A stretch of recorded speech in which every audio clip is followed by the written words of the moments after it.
Les Oya étaient utilisés en Chine il y a déjà plus de 4000 ans et plus récemment, pendant l'Antiquité, par les Romains.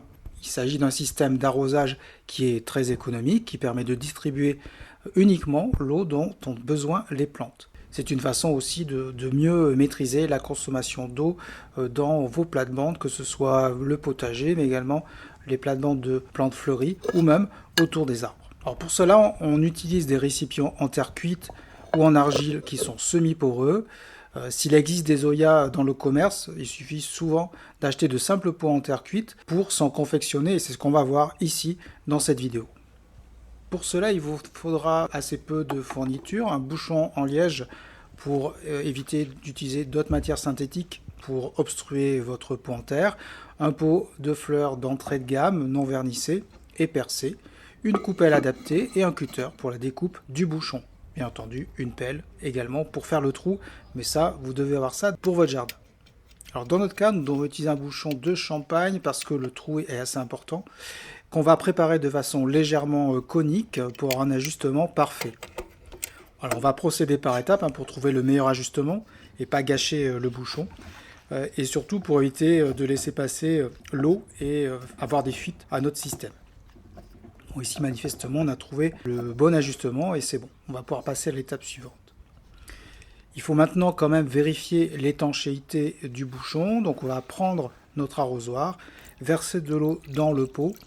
Et si l'ajustement est fait correctement, on ne va pas constater la moindre fuite, ce qui est le cas ici. Ensuite, il est indispensable de s'assurer aussi que votre pot est bien poreux. Pour cela, lorsqu'on a versé l'eau déjà, elle a normalement marqué la partie intérieure. Donc au bout de quelques minutes, avec un pot qui est adapté, on commence à voir l'humidité traverser le pot et marquer la partie extérieure. On reviendra sur ce point un petit peu plus tard. Pour le moment, on va s'occuper du creusement de l'emplacement de notre Oya. Alors il faut que la partie supérieure de l'Oya, environ 5% de sa hauteur avec un minimum de 2 cm, dépasse. Ici je garde en référence l'Oya qui est déjà en place pour voir à peu près comment je vais le positionner. Donc là on va retourner à notre pot pour voir où ça en est. On a déjà une première ligne au niveau supérieur de l'eau qui est déjà marquée. Et on verra qu'au bout de 10 minutes c'est encore plus net. Et dans mon cas, au bout de 25 minutes, toute la surface au contact de l'eau est imbibée d'eau sur la partie extérieure. Donc là, on est dans une situation totalement valide. Et donc on va pouvoir maintenant l'installer dans notre trou. Donc on va vérifier déjà que notre Oya rentre dans notre trou. Manifestement, là, j'ai pas assez creusé. Et donc je vais devoir un peu l'ajuster. Et ça, c'est normal. Et ensuite, on va pouvoir l'installer. Et puis après, remettre la terre tout autour à niveau.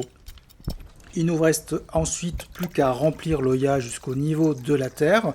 Ça ne sert à rien d'aller au-dessus puisque de toute façon ça va être au contact de l'air et vous allez plutôt générer de l'évaporation de votre humidité. Donc là ça n'est pas du tout intéressant. Et ensuite positionner la coupelle sur le dessus. Voilà, l'installation est terminée et maintenant c'est à vous de faire et je vous laisse sur ces mots et je vous dis simplement à bientôt.